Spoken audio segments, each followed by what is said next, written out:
you choose your life and your lifestyle and your level of fitness or non-fitness, and be completely honest and accepting of what your reality is, instead of complaining that you're not where you should be or want to be because of anyone, everything else Amen to except for that. yourself. Amen to Let's that. just stick with that. All right. Yeah, let's just stick to Let's that. just blame ourselves for not doing shit and celebrate ourselves for doing everything in our power.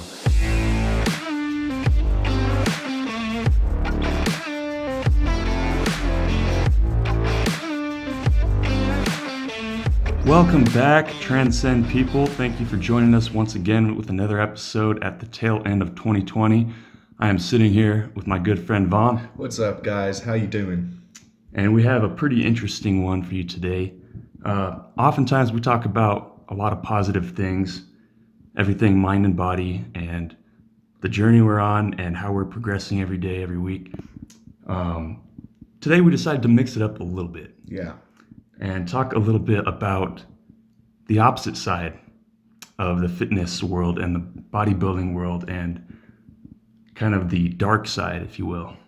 So the first thing that usually comes to mind for me and a lot of people regarding the fitness dark side is the performance enhancing drugs and how they're used in the wrong way. Yeah, and they really are. I mean, it just seems that every gym you go to, you know several people who have just cycled steroids and didn't do it correctly, and now they're kind of suffering the consequences of that.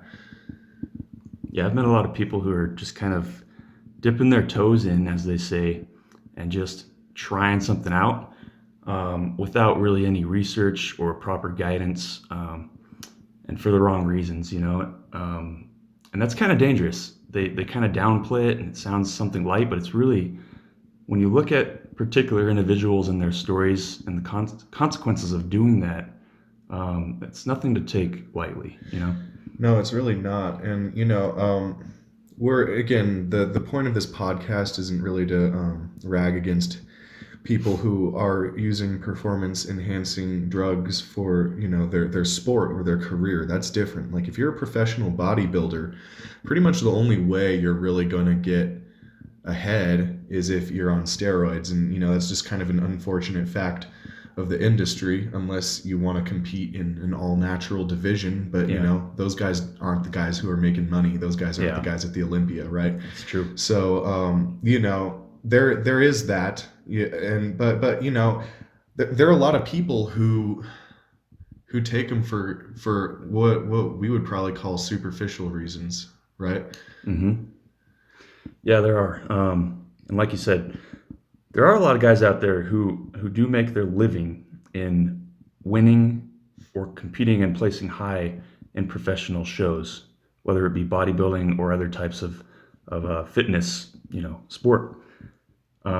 But yeah, we would kind of want to zone in on what we think are crucial requirements of actually doing this. Hmm. And so there's kind of a conditional checklist, if you will. So first of all, like Vaughn said, if you're doing this for your sport, your career, and it's obviously nothing superficial, this is your life, then that makes a lot of sense. Because like you said, you can't get too far in a non-natural sport if you're natural. Yeah, it's true. It's true. You will kind of be the underdog. Yeah. And bodybuilding, for example, is one of the very few sports where you actually have to do it to succeed, versus baseball, football, basketball, where you do it, you get kicked out, That's or you true. get fined, or you get suspended. Especially the UFC, they really don't Oh, accept well, that. yeah, well, they're beating the shit out of each other, so you get a guy on gear, he'll be ripping someone's fucking head off. Yeah. So that's first and foremost, is it's got to be a serious part of your life to actually be doing this. And again, this is all personal opinion, so keep that in mind as we kind of talk these out. Another way that you can justify taking steroids or performance enhancing drugs is um, you got to know that it's going to require much more intense effort and commitment, not less. Yeah. To speak off of that, I I feel like there is this misperception that getting on gear, taking steroids or some other performance enhancing drug is going to do the work for you. Like you get this magical syringe, stick it in your ass, and then you're all of a sudden jacked. The fucking jacked fairy comes through your window at night, and poof, you wake up, look at yourself in the mirror the next morning, and you look like fucking Ronnie Coleman. No, that's not how it works. I mean, when you get on that shit, you gotta work for it. Otherwise, yeah, you gotta work. You gotta really, really work. Yeah. I mean, you're essentially putting a substance in your body that is making you capable of more. So, in order to get the effects of that, you gotta do more. For the benefit. Yeah. And I don't know what there's more of. Shortcutters out there, young kids who have misconceptions, which we're going to get into more misconceptions later. I'm gonna get all the girls. Yeah, and it's very enticing, and a lot of these young kids, they have that misconception that they're just going to transform by just jumping onto some gear. And I don't know what there's more of, those people or actual athletes who do need it to succeed. So it's kind of unfortunate that that's even a question of which one there's more of. But yeah, in my opinion, if someone comes up to me and asks me whether I think they should do it or not, I'm going to tell them you should absolutely be as far as you can possibly reach on a natural kind of status. Yeah. And that includes the three pillars, in all three pillars of fitness, which is, training, your diet, and your rest and recovery. You've mastered those on a natural level first. Yeah, and again, it can kind of be tricky with that, right? Because it's hard to know when you've truly plateaued, right? I mean, some people think that they can't make any more gains naturally, right? They can't get any better naturally, but that's actually usually not the case. It's like it usually just requires that you change up your regimen, or work harder, or do something different. Our body grows when we stimulate it in a way that it hasn't been stimulated before, right? And that in order to keep growing, you have to keep upping the intensity of the workouts, right? You have to, or you change it up and do things that you haven't done before. You hit muscles differently, stimulate them in different ways, and that'll also cause growth. But so it's difficult to know, like, if you've actually plateaued. And I think it's kind of hard to say if you've actually plateaued, right? And usually I think the real answer is just fucking work harder. I think most people who say that, I can't make any gains, just aren't working hard enough for them.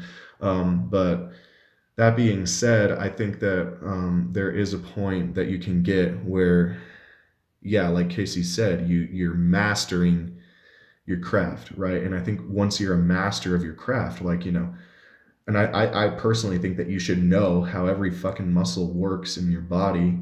You should know exactly what your eating does to you, right? Like what you're putting in your body is doing at cellular fucking level. And once you really master that, once you know the science behind it, then I think it, again, there's a lot of research that goes into, getting on the performance enhancing drugs themselves, and how you need to kind of incorporate those into your existing regimen, right? So it's about knowing more than it is about being just like your body not being capable of anymore, right? Yeah, and with that being said, I think it is very difficult to naturally plateau. It takes a lot of work, a lot of effort, and time. But I think a good example of explaining that you're might be naturally plateaued is you are eating as many calories as you're supposed to, and that being protein, fats, and carbs, you got them all balanced. Taking in as much you're supposed to every day. You've got the exercises and the workouts down to a T. You're mixing them up. You're experimenting. You're improving them all the time. And you've got proper rest and recovery. So you've got all three pillars pretty much mastered, and you're still not gaining any size or muscle weight or strength.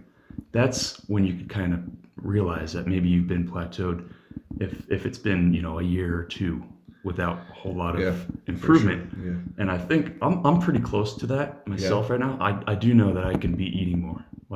That's for sure. I could be eating twice as much as I am to have more growth. So I'm still not naturally plateaued.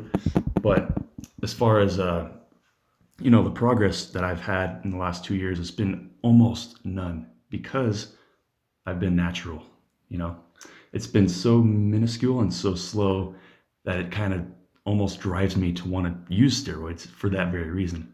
Now, my choice for the time being and for the foreseeable future is to keep it natural. Come to the dark side, Casey. But I can't guarantee that that'll always be that way. I may become a lot more serious in my sport of bodybuilding in the future. I just don't know yet.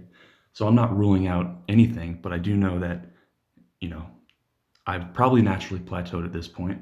And for a lot of people, if they're very serious about this, that's the kind of point where you start thinking, should I take the next step? Yeah. And that takes us to our next point is if you do decide to take that next step and actually get on some performance enhancing drugs or steroids. Some gear. Yeah, some the gear. Sauce. The sauce. It's really important to do that with the professional guidance of someone who is qualified legally to do that. Well, kind of legally, right?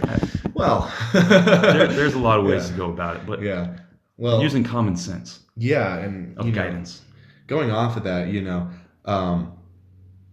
obviously, you should know what you're fucking doing too. Don't just take someone else's word for it. Don't go into it being like, oh yeah, my coach is going to tell me exactly what I need to do and exactly what I need to acquire and all of that, and I'll be fine. No, if you do a performance enhancing drug, don't take someone else's word for it. Use them as guidance. Sure, absolutely. You need another person. You need an expert in there for guidance. But by all means, you need to know. You need to know what this shit is doing to you. You need to know the effect it's having in your body. That's it's really, really important thing, I think. There are I know a lot of people who get onto performance or who've done performance enhancing drugs, and they couldn't tell you the first fucking thing about what it's actually doing in your body. Right. They couldn't tell you the first fucking thing. And that's scary. It is scary. I mean, I guess, that's kind of how it is with all drugs, though. If you think about it, like most people take the drug with the perceived effect that the drug is going to have without knowing what the drug is actually doing. Yeah. And with performance enhancing drugs, this shit is dangerous. People have died. Many people die every year from these. Yeah. So you need to know. You really do. Yeah. So that's kind of the first step. If you do decide to take this route, you gotta be really educated and up to date on what this is doing inside your body. Don't be, blindly positive about it and think it's only benefit, only growth, because that is the fast track to disaster. Agreed. And then once you have all of that knowledge about it, you get to decide. You get to weigh out the risk versus the reward. And we ask ourselves then, is it going to be worth it? Is it really going to be worth it? And, for a lot of the guys that we look up to in the bodybuilding world, the professionals, like Arnold back in the day and some of the ones nowadays in the Mr. Olympia, they are qualified in every matter of the sense. They're doing it all strategically, carefully, and with proper guidance and for the right reasons, and because this is their life. And it's worth it, you know? So that's really important. It's got to be worth it. Yeah. Yeah, and I mean, when you get on this stuff, there are going to be some major drawbacks. You know, it's not all fucking lollipops and rainbows and unlimited gains, right? There are, I mean, when you take steroids, what you're doing is you're essentially carpet bombing your system with hormones. Mm. That's what you're doing. You're fucking carpet bombing yourself with hormones. You're tricking your body, right? Yeah, you're tricking your body into growing, and you know, hormones don't just, you know, facilitate muscle growth. They have other effects as well. You know, with testosterone, especially, you know, you need to expect the effects it's going to have on your psyche, your mentality. Mm-hmm. You know, you're going to have major emotional changes, and you know, some people are like, yeah, I can handle that, I can totally handle that, and they get on it and they lose their shit and they end up, you know, throwing their wife through the fucking window or something, you know. Yeah. Well, I can actually speak firsthand. You know, I had an ex-girlfriend who suddenly became, or not suddenly, but over time became very, very interested uh, and obsessed with her sport of bodybuilding.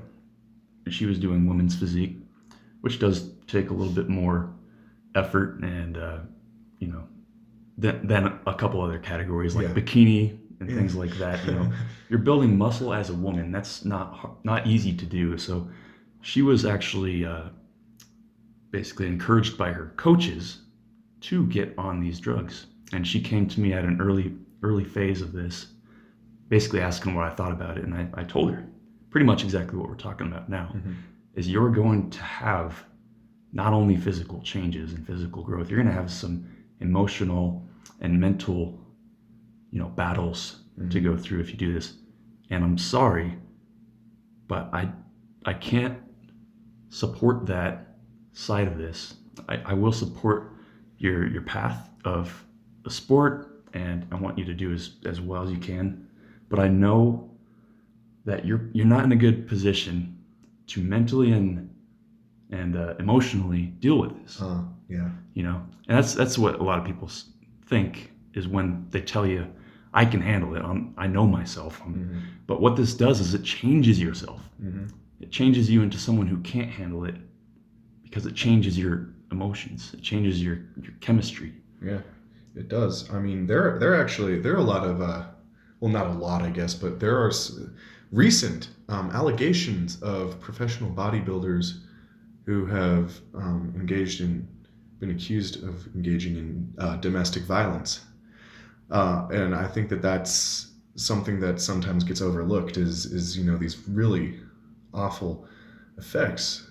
You know, you when you've got, you know, your system carpet bomb testosterone, you're going to naturally be more aggressive. You're going to be more belligerent.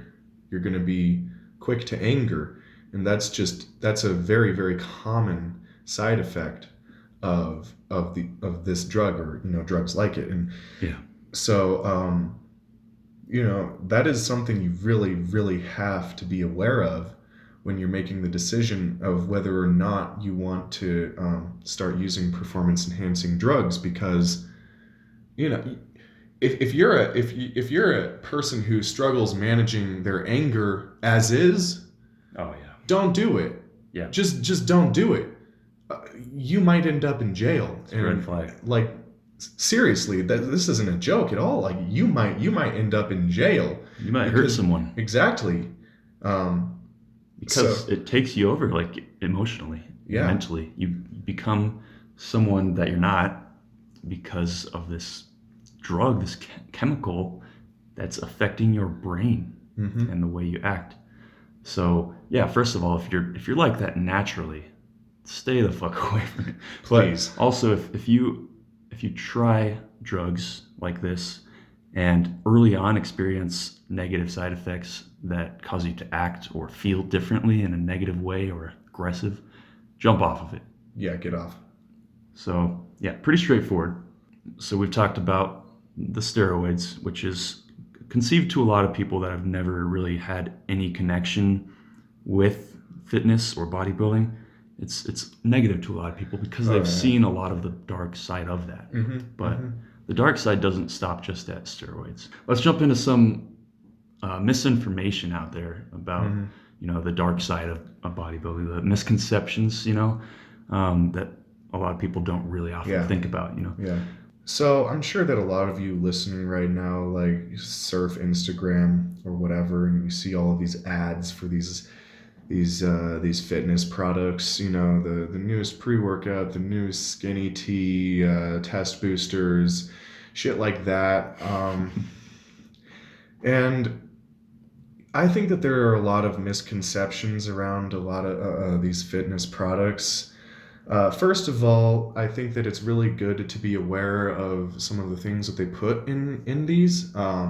If you're, I think it's kind of ironic because a lot of the people who get into fitness, I mean, not all of them, but a lot of them are really keen on, healthy, natural, organic eating, stuff like that. But then they essentially pump their bodies full of chemicals before and after a workout. And so I think that, it's good to know about what they put in these products, and it's good to kind of inform yourself on what equates to a high quality product and what equates to a low quality product with, shit ingredients. So there's a lot of that kind of stuff. And then there's also things like, libido products, testosterone boosters, or so-called testosterone boosters, like take this pill and naturally boost your testosterone. Clinically, those are pretty much proven not to work at all. Yeah. Don't fucking waste your time and money buying test boosters. Yeah. They don't fucking work. So there's a lot of misconceptions around that and a lot of money wasted on that. Yeah. And there's also other performance enhancing drugs, right? Right now, there's these things called SARMs that are really, really getting big. They stand for selective androgen receptor molecules, and what they essentially do is you take the SARM. It's usually a pill or kind of an oral thing, like a liquid thing that you kind of put under your tongue, kind of like a syringe. And you essentially, when you take this, the substance goes in and it attaches to certain proteins or certain enzymes, very, very specific ones. And so it's not really the same thing as, taking, say, testosterone, where you're carpet bombing your system with steroids. I actually have personal experience. I have used a SARM in the past, YK11. What this one specifically is a myostatin inhibitor. For those of you who don't know, myostatin is essentially a protein in your body that activates to inhibit muscular growth after a certain point. And it serves a very relevant function in your body. But essentially what YK11 does is it comes in there and it binds to the myostatin protein and shuts it off, essentially, which causes your muscles your muscles essentially don't have the red light. They don't have the stop sign for growth. And so they just keep growing, right? And so it's a really effective way of putting on a lot of muscle size and mass in a really, really short amount of time.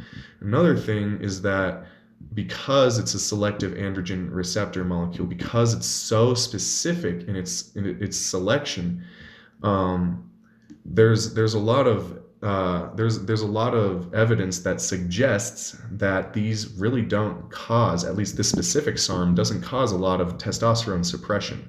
I think that there's a little bit because testosterone also acts as a myostatin inhibitor. And so your body is naturally not going to produce quite as much testosterone when you're on YK11 or something of the sort. but it's not going to shut off testosterone production completely as it would if you're essentially blasting test, right? So this is important because you do this stuff, right? And you know most people who do this don't really do the research behind it, right? And they're essentially what SARMs are marketed as is these are drugs that have the effects of steroids with none of the bad effects of steroids, which is like really lucrative, right? Like people are like, oh shit. Yeah. And well, YK11 was actually first developed in a medical laboratory to treat people with muscular dystrophy. And so people who needed it for survival, in other words. yeah, well, more or less. And some business-minded individual came along and was like, hey, I could sell this shit as a fitness product. It's not been evaluated by the FDA. Well, it kind of is, but they're cracking down on it. They do not know the long-term effects of this substance. Mm-hmm. There is not a really substantial research base. When you look up this shit online, most of the information you're going to find about it is coming from chat forums, from people who have used it. It's really hard to find scientific studies that they put out there on this stuff and its effects, just because they don't exist. And that's kind of how it is with a lot of SARMs. I know that there's another SARM. I'm not gonna say which one it is because I'm not sure which one. I think I forgot, but they were testing on mice, and the mice actually developed like advanced cancer. And I think, wow. So and if you guys don't know, they do these tests, like drug tests on mice, because mice share actually startling similarities. Amount of DNA. Yeah. Wow. So there are some really kind of sketchy things that are going on with these SARMs, and you get on it, it's like, oh shit, hell yeah, I'm lifting more, I'm getting big, and you get off of it, and the effects kind of leave. You're not suppressed per se, like you're not going to get gyno or man titties from it, from imbalanced estrogen, but you lose kind of what you got, and it can be kind of mentally detrimental, right? Because essentially the drugs that you're taking aren't going to have an effect on you when they're not in your body, right? Yeah. And you can't keep taking this stuff. You can't cruise on this stuff. High amounts are linked to higher levels of suppression, actually, and also high amounts of this stuff have been linked to liver toxicity. And so there are some other kind of adverse side effects that people should be aware of, potential side effects, right? Because they don't know much.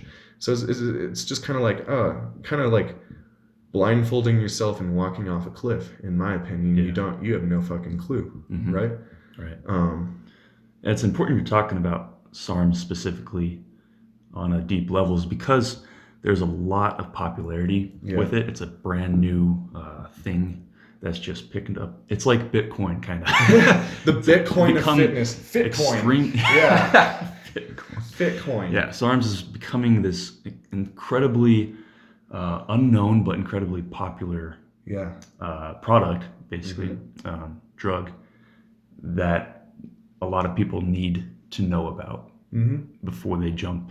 And that's the scary thing, is they're just jumping into it without the knowledge. So hopefully this will reach a few of you out there who are considering jumping on SARMs because you think it's less risky than steroids, or you think it's a good first step or whatever. Again, before doing anything, you're going to make your own decisions, but please just have as much education as you can have on any given drug.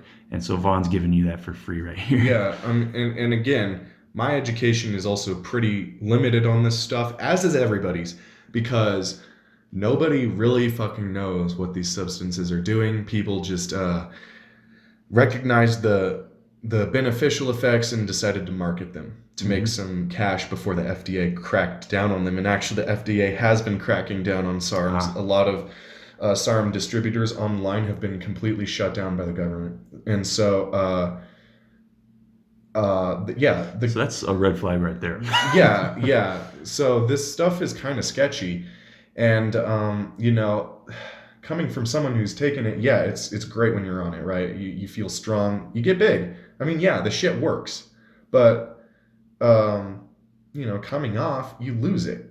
You lose it, and you don't have the same effects of suppression per se, but um, you kind of revert back to where you were before you got on, and it's not permanent. It's kind of like an illusion. As with any drug, right? Yeah. Even the hardest steroids that you take for even years, as soon as you kind of come off of those permanently, you, in one sense, deflate. Yeah, you deflate. I mean, if you think about a lot of the retired, most famous bodybuilders out there, like Ronnie Coleman, for example.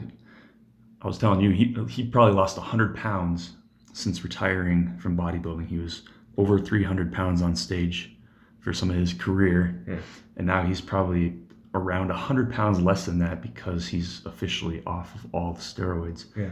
And that's just what to expect, whether it's SARMs, steroids, or other drugs. You only keep the high-level gains as long as the drugs last. That's true. In other words, I think it's a little bit different with natural building, natural bodybuilding. Yeah, agreed. And whether that be muscle size or performance, you kind of have your level of achievement based on what you put and keep in your body and what leaves your body. So what I've seen and what I've found is people that build entirely naturally, whether that be size, muscle size, or performance, they kind of keep that long term. It's kind of a more permanent, lasting They do. thing. Yeah, they definitely do. I mean, look at Mike O'Hearn, for example. I guess self-acclaimed completely natural bodybuilder who won the Mr. Universe title. Yeah. I mean, incredible physique. I think there's a natural Mr. Universe and a Mr. Universe. Okay. I'm not sure, but Either way, the guy. I mean, there's a lot of controversy around him, but he claims to be completely natural. And I kind of believe him because I've seen pictures of the dude at age 14. He was already 200 pounds and ripped. Yeah. I mean, he's got some crazy genetics, but this guy did it naturally. He has one of the best physiques in the industry. I think he's like 50 or 51 years old now. Mm-hmm. And he looks like better than anyone else out there. I mean, that's natural. It's true. I mean, there is something to be said from taking the natural route. Yeah, it's going to be longer. It's going to be harder. Mm-hmm. And it's going to be frustrating, especially if you're around people who are kind of taking the shortcut. But Right. I think it's worth it in the long run. I mean, when you're 50 years old and they're looking like deflated nut sacks, and you're still got your six pack and shit. I mean, I think that you'll be grateful for your decision. Yeah. Yeah. We're not trying to vouch for natural or supplemented That's right. routes, but we can tell you what's kind of worked for us and what we would recommend if and only if you're going to follow that list of conditions. Yeah. I think in that case, it's probably better for you. You're going to have more success to go a non-natural route because you just can't reach those levels naturally. But everyone else, I think it's much better to be natural and to stay that way. Yeah, especially if you're not planning on making a career of bodybuilding, right? And most people aren't. Right. Let's be real. I mean, most people are not going to make a career out of bodybuilding. Yeah. There's a select few who actually do it and do it successfully. Yeah. So, even if you're considering competing, evaluate it long and hard before you make that decision. Another misconception that comes to mind when we talk about natural or non-natural is what I hear a lot, 2 words, unrealistic body. And what kind of drives me crazy about that, when I hear people say that about natural athletes or physiques, Mm-hmm. it's kind of like an excuse or a tap out of even trying for some people that say that. Yeah. And I just wanted to touch on that a little bit because in my mind, there's no such thing as unrealistic body standards. Mm-hmm. If anyone else in the world has achieved it, Yeah. then it's realistic, and that means you can too. Now, whether you choose to or not, that's a different story. I agree. I mean, this might sound kind of tough to some of y'all, but if you go into the gym, social media, and you see these people who just look incredible, way better than you do, um, and you think to yourself, "Oh man, I'll never look like that." Well, you're probably right. Uh, if you see somebody in the gym who's just like insanely ripped, got like perfect physique, and you're like, oh, well, that's unrealistic. And chances are you're just not working as hard as they are. And Yeah, if you apply yourself in the way that they are applying themselves, you can get to their level. Now you might not look exactly like them because everybody's physique is different based on genetics, but you at your best, I assure you, will be, comparable to that person at their best, what you're seeing. And so don't get so goddamn discouraged, and instead use it as motivation to fucking work harder. right. Yeah. I've heard of magazine covers or I don't know, YouTube channels or Facebook pages being, taking down content of, a physique, a nice physique on the cover of a magazine, for example, because people were complaining that it's unrealistic. There's one magazine I'm thinking of right now. I can't remember the name, That's ridiculous. but literally they decided they opted to change the cover of the magazine because they had a very fit, attractive woman on the cover, and they had people complaining that that was unrealistic.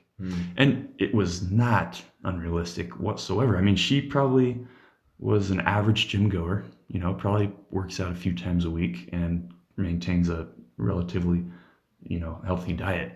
Yeah. But it was nowhere close to unrealistic. I mean, to me, there's no such thing, especially when it's actually pretty dang achievable. Yeah, I agree. People are always like, "Oh, I'm so genetically disadvantaged." Okay. Yeah. Uh, no, I actually think that the people who are like truly genetically disadvantaged, who have the disorders, right? They're very few and far between. And there are ways to kind of adjust what you're doing as part of your fitness regimen that's going to give you the best results, regardless. And the same thing doesn't work for everybody, and you just have to realize that is like, if you're following some set, program or something and it's not working for you, but it's working for somebody else, it's not because they, have achieved some unrealistic standard. It's because it's just not meant for you or for what your body, what works best for your body. And Yeah. yeah, that's another thing is like, man, it kind of pisses me off. Like I go, there's always those people in the gym. There's always those fucking people who are like, oh damn, like why can't I look like that? Or like, yeah, dude, God, I'm just trying, but I just can't get there. Yeah. I'm just trying so hard, and then you see them, you watch them work out, and they come into the fucking gym. They Text half the time. they text half the time. They might be gabbing for 10, 15 minutes in between their sets. Maybe Yeah.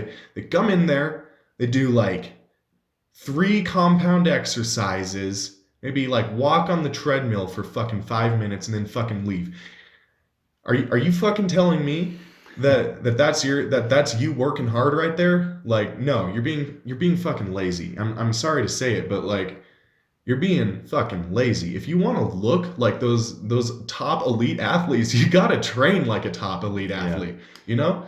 I don't even want to get started on the people that don't go to the gym at all. Oh, Or God. just eat like shit all the time and treat their body like a trash can. You know, I mean, Yeah. you're talking about you're talking about someone relatively working Yeah. Yeah. versus the average society, the average member of Mhm. society who doesn't ever go to the gym That's true. or ever eat healthy or Those, benefit their body at those all. people truly. Like, Oh, God. Yeah. I'll bet Our those are. podcast isn't for those people No. unless you've realized that you need to make a change and actually strive to improve your body and your mind. You know, the funny thing is that those people who you're talking about are probably the same people who are complaining about that magazine cover. Yeah. Yeah. Yeah, that's true. Well, okay, sorry, Stacy. You sit on your fucking fat ass all day eating fucking donuts and chocolate. What the fuck do you expect? Right? I mean, Yeah. come on. Let's leave it at, okay, you choose your life and your lifestyle and your level of fitness or non-fitness, and be completely honest and accepting of what your reality is instead of complaining that you're not where you should be or want to be because of anyone, everything else Amen except to for that. yourself. Amen to that. Let's just stick with that. All right. Yeah, let's just stick Let's to that. just blame ourselves for not doing shit and celebrate ourselves for doing everything in our power. That's right. I agree. And we've talked about the side of not doing enough, right? Obviously, there's a lot of that. There's a lot of not doing enough and feeling entitled to things that you haven't earned. But there's also another kind of side to this, the opposite side of the spectrum, where people go into the gym and they're fucking overdoing it. Oh, yeah. To a point that is just detrimental, like horribly detrimental. There's a spectrum and moderation to everything, right? Mm-hmm. And training, fitness as a whole is included in that. You got to find the balance that just equates to overall growth and improvement consistently for long periods of time. And I think what you're alluding to is if you train too hard or you take diet and nutrition to an extreme that's just not manageable or sustainable. I mean, these things can actually put you backwards as well, right? That's right. It could be just as consequential as the other side of the coin of not doing enough. Yeah, that's right. And actually, I can kind of personally attest to this. There was a time where I was like really obsessed with getting into the gym every single day. I felt like I wasn't working hard enough unless I was in the gym 7 days a week. And I would go to the gym 7 days a week. I would work on muscle groups when they were sore. And I was not seeing any growth. I wasn't seeing any progress. I was kind of staying in this state of limbo and kind of plateaued, if you say. And not only that, but as each week went by, the strain would kind of build. It would build and build, right? And strain eventually, and pain, no gain. Yeah, all pain, no fucking gain, right? I started experiencing really bad cases of tendonitis. I started experiencing a lot more pulled muscles. And I wasn't giving my body the adequate amount of time to recover. That's really important. Just as important, maybe even more important than training, is the recovery aspect. When you're in the gym, you're breaking your muscles down. You're not building your muscles when you're in the gym. When you work out, your muscles are literally breaking down. And in the state of recovery is when your muscles are actually doing the growth. So you taking that time off is really necessary. And I see a lot of people in the gym who just don't take enough time off to really see the progress. And they think they're going in there and being super productive, right? I'm going to hit 3 leg days a week. I'm going to squat 3 times a week. Yeah. That's stupid. If you squat once a week, you're going to see way more progress in a short amount of time than if you are like literally squatting, every other day, right? I know people like that, people who are powerlifters especially, but they go in there and they end up injuring themselves, Yeah. or they never see their numbers increase because they are overtraining. Yeah. It's a really big problem. It's kind of like saying, I'm going to sleep 3 hours tonight so I can get way more done. Yeah. Or 3 hours every night so I can just Yeah, get pretty much. way Yeah. more done. Well, what happens at the end of that few days of doing that? I mean, Yeah. you probably fall into a coma or something. Well, yeah. I don't know. But Eventually, you're just going to be so tired that you can't get that anything that done. you are so wiped out that you take 2 weeks off of everything because Yeah. it just took you the fuck out. Hmm. And this brings us back to, if you hadn't heard our episode on the 3 pillars, you can't stand, if you're a tripod, on 2 legs or Yeah. one leg. And you were basically working off 2 legs or one leg of the tripod, I right? was. Yeah. And when you try and do that, you fall over. That's And right. you have to keep all 3 pillars in mind. Again, that's exercise, diet, and rest and recovery. And so when any of the 3 of those are missing, you're not going forward. You're either staying stagnant in place or you're falling backwards. You're actually losing ground. So if you haven't heard that yet, go back to our podcast episodes and pick that one out and give it a listen. I think you can take a lot from that as well. Yeah, absolutely. There's also kind of the aspect of overdoing your diet or your nutrition. A lot of people, eat like way too much to try to gain weight, right? Uh, Ultimately, if you're doing a bulk, you should be about 500 calorie surplus. Um, you shouldn't be, eating so much that you're just putting a strain on your digestive tract, your stomach. There's a certain point where the amount of food you put in your stomach isn't able to process it correctly, and so it's not doing. So it's just pure waste. It's not doing you many benefits. So Yeah. there's that, and then some people, obviously, there's the the epidemic of anorexia, kind of. Yeah. Like other kinds of eating disorders associated with poor body image, and of course that's been an issue for forever. We've talked about the negative effects of obesity. Yeah. And a lot about the body positive movement and the things that we disagree with in that movement that are just unhealthy. But it's not just obesity; it's anorexia as well, and not eating enough. That's right. You have to give your body what it needs to survive every day, and you have to find that balance and maintain that every single day. That's right. And I think bikini competitors, for example, they really starve the hell out of themselves. And I can't tell you how many Facebook posts of bikini competitor journeys that I've seen where they're putting a picture of competition day when they weighed 80 pounds on stage, and then they put one next to it saying, look how far I've come, and she weighs 130 pounds and she's way happier, 50 pounds heavier, and having given up that bikini competition life. Yeah. And that's, I think there's nothing wrong with competing in a category like that, or having retired from that and gain some weight. I think as long as you feel like you have a very healthy balance, then either is fine. But there's so many of them that look back on that part of their prep or their competition stages, and they realize how unhealthy it was. Yeah. That's not everyone. I think some of them are able to maintain a good balance and moderation to where they stay healthy, but a lot of them just go too far to that extreme. Yeah, and there's this misperception that in order to be the best, you cannot ever break your discipline. And I of course am always a proponent of discipline, but I think that to remain disciplined, we need to be able to let ourselves loose every now and then.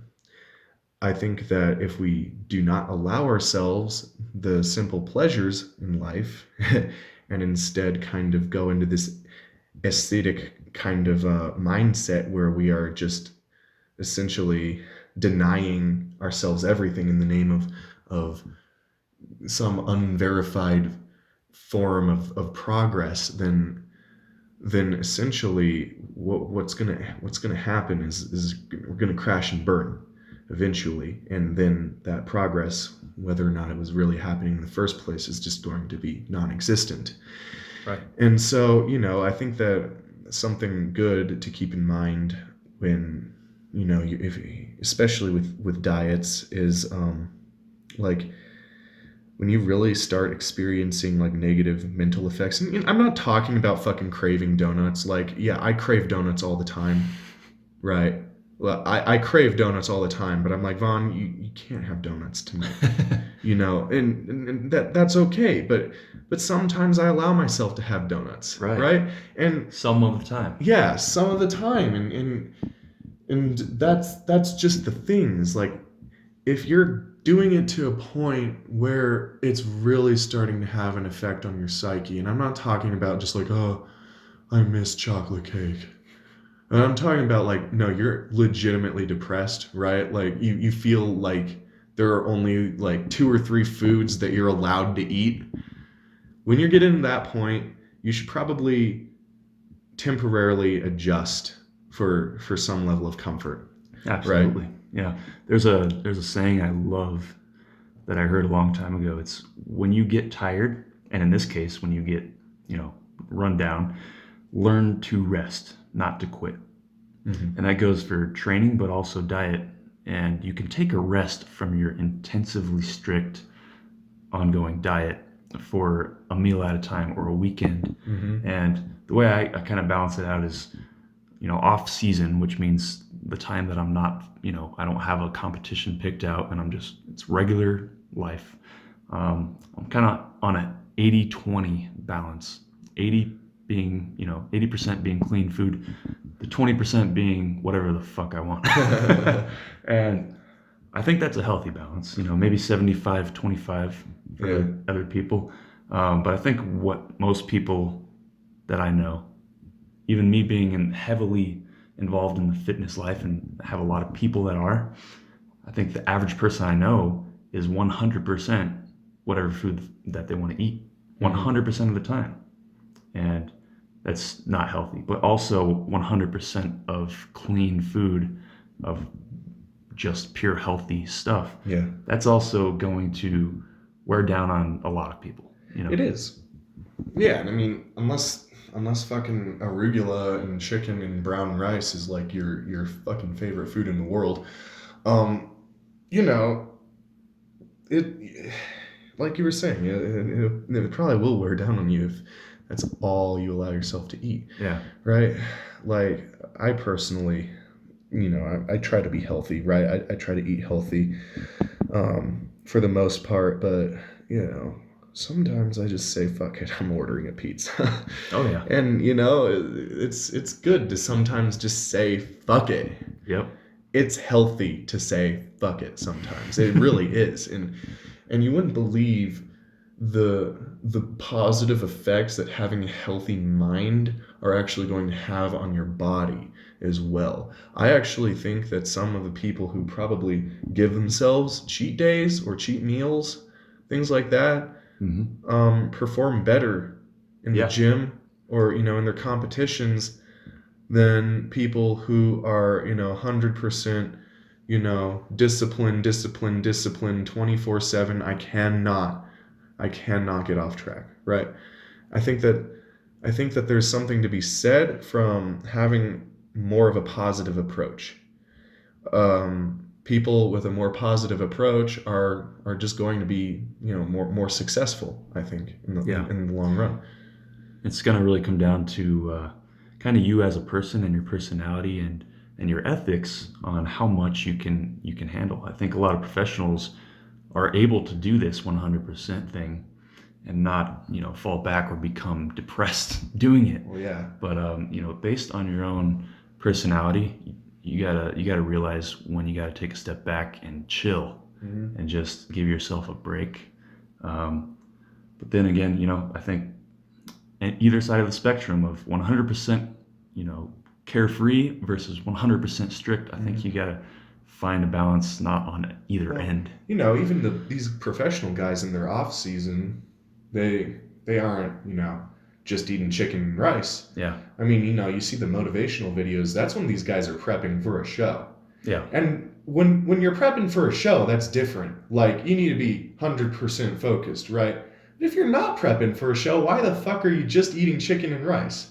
Yeah. Like, maybe chicken and rice 6 days a week, and then chicken and waffles the seventh yeah, day. there you go.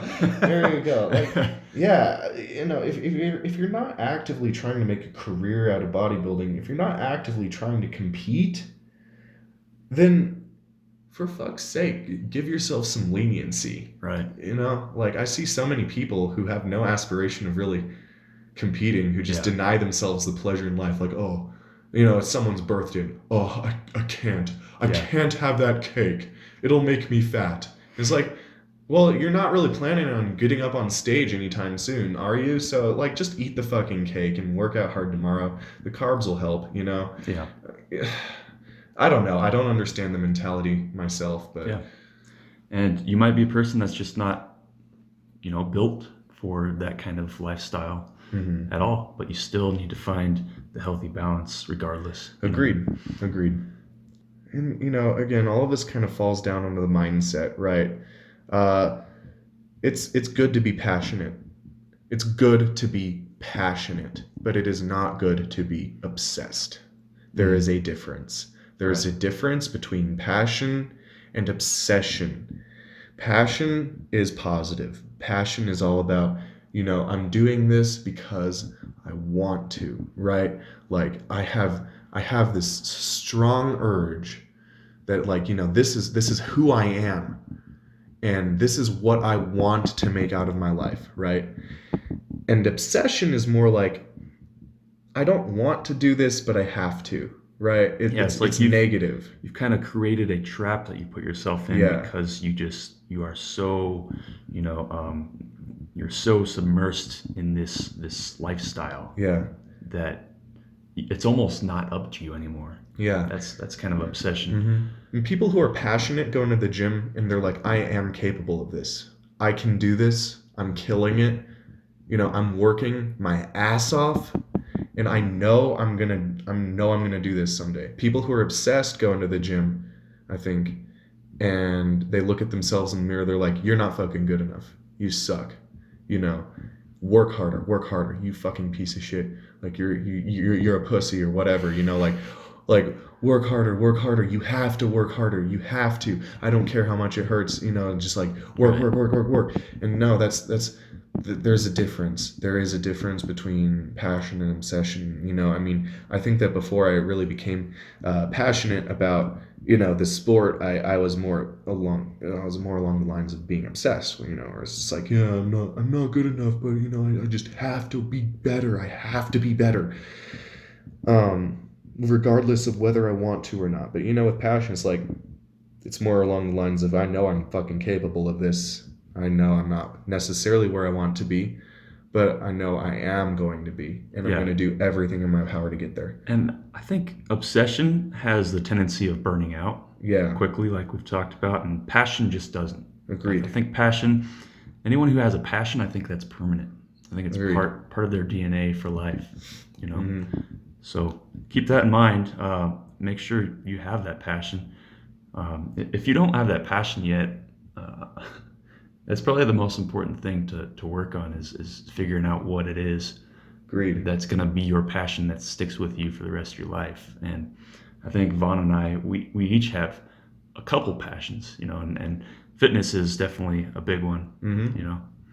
But I think we've been able to determine ourselves from passion and obsession, and we've learned what's good, we learned what's bright, but we've also seen and learned what's kind of the dark side of this whole world. And the whole reason, circling back now to even talk about the dark side, is not for any negative reason at all. It's actually to be positive, to be bright, because with that awareness for everyone, they get to see the whole truth, the whole matter, and take that knowledge with them into the future and know what to avoid, what to always be on the lookout for in themselves and their journeys and everything they're doing for themselves and their body and their lifestyle. Yeah, that's right. Yeah, I mean, just remember, not to be taken over by the dark side of fitness. Be aware of the misconceptions, the misperceptions out there. Be aware that there's no shortcut. There's no magic pill. There's no magic syringe that's going to make you, who you want to be, right? It's all about hard work. It's all about dedication. It's all about what your goals are. Where do you want to go with this, right? You need to evaluate that. You need to really deeply evaluate that, especially before you make any life-changing decisions regarding this field, because they are life-changing, and once you make that decision, you really can't go back on it. So be aware, like really enlighten yourself as to what these, the substances in the fitness world really are. Enlighten yourself as into, the correct mentality to hold. And make sure you're working hard. Make sure you are going for it with literally every ounce of your being. If this is what you're passionate about, but again, it's all about evaluating those goals, evaluating what you want to do with this, where you want to be with this, and essentially choosing what fits you the best. Absolutely. Maybe that's where the word fitness came from, after all. Yeah, maybe. Yeah. So another thing to keep in mind, fitness and successful fitness is not just body, but it's mind and body. And so we always got to do our best, everything in our power to keep them both invincible and growing. So with that, guys, we're going to wrap this one up. It's a long one, but thanks for sticking with us. If you got any value from it, please spread the word, support us any way you can, like, comment, share, and we just really appreciate you guys and hope to have you back in the next one. We'll talk to you next time. Later, guys.